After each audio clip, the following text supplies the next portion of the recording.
the first place you went after a fine showing at the 1990 World Cup, among other things, was Millwall. One of the more ferocious fan bases, one of the tougher atmospheres to play in, I would imagine. And what was it like going into that atmosphere as a young American in 1992? Well, first of all, it kind of started as I didn't really know anything different. I mean, when it's your first club, you hear little rumors, you hear little things, but until you truly experience it, you don't really know yourself. And so while I was leaving University of Portland, we were in the playoffs, and I had kind of spoke with my professors and kind of said that, once we get knocked out, I'm going to have to be leaving and then heading over to England. And one of my philosophy professors was Scottish, and he said, "Oh, that's great." And we talked about how to finish the class, and then he said, "Oh, by the way, where are you going?" And I said, "I'm going to Millwall." And there was this look on his face, and he's like, "They kill people there."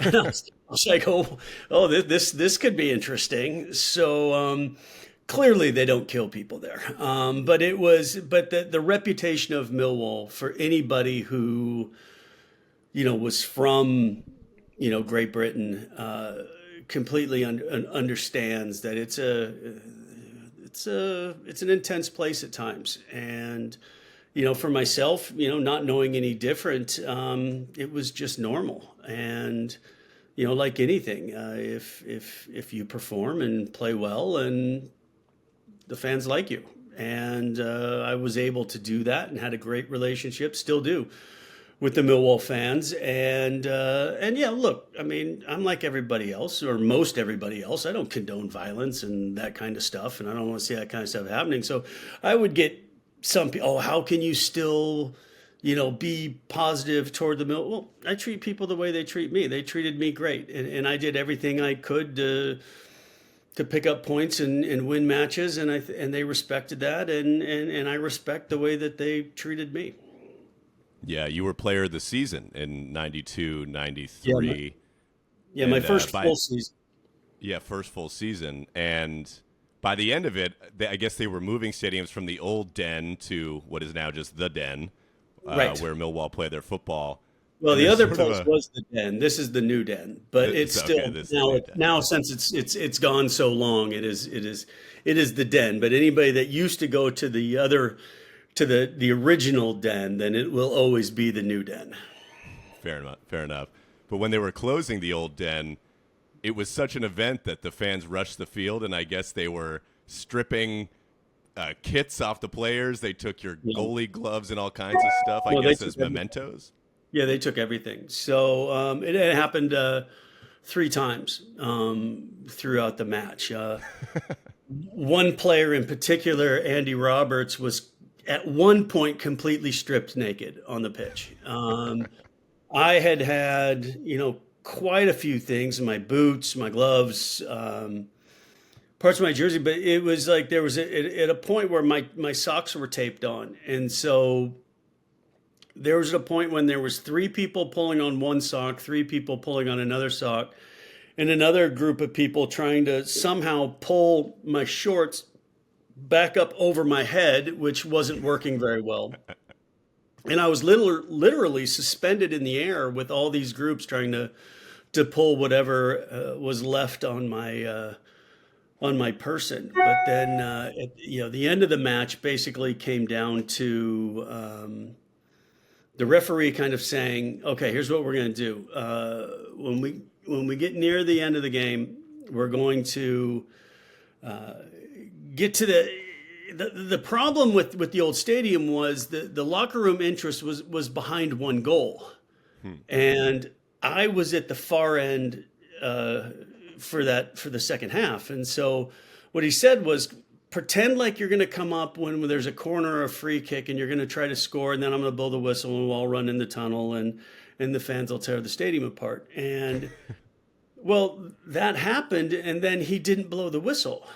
And so the game continued, and I went back to my goal. Well, all the fans realized what was going to happen, but that was when there used to be 10-foot fences around the pitch. So By this stage, there's about 500 people sitting on top of the fences ready for the final whistle to go.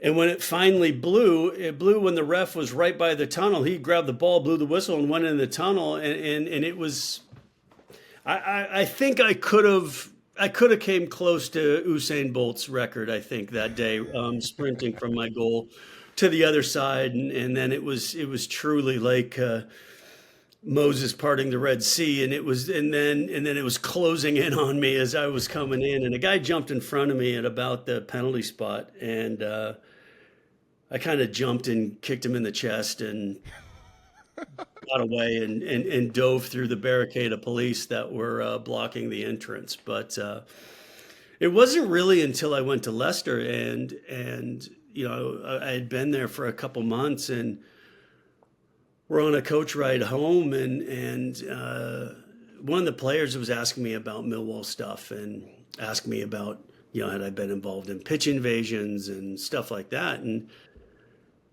I think I kind of looked at him kind of questioningly, because 2 or 3 a season was just, to me, was normal. And I'd never been in one since. And so I didn't really realize. I said, well, of course, haven't you been in a bunch of them as well? And it just wasn't the case. But, I wouldn't change anything. I enjoyed my time at Millwall, and it was an unbelievable foundation for my career to have.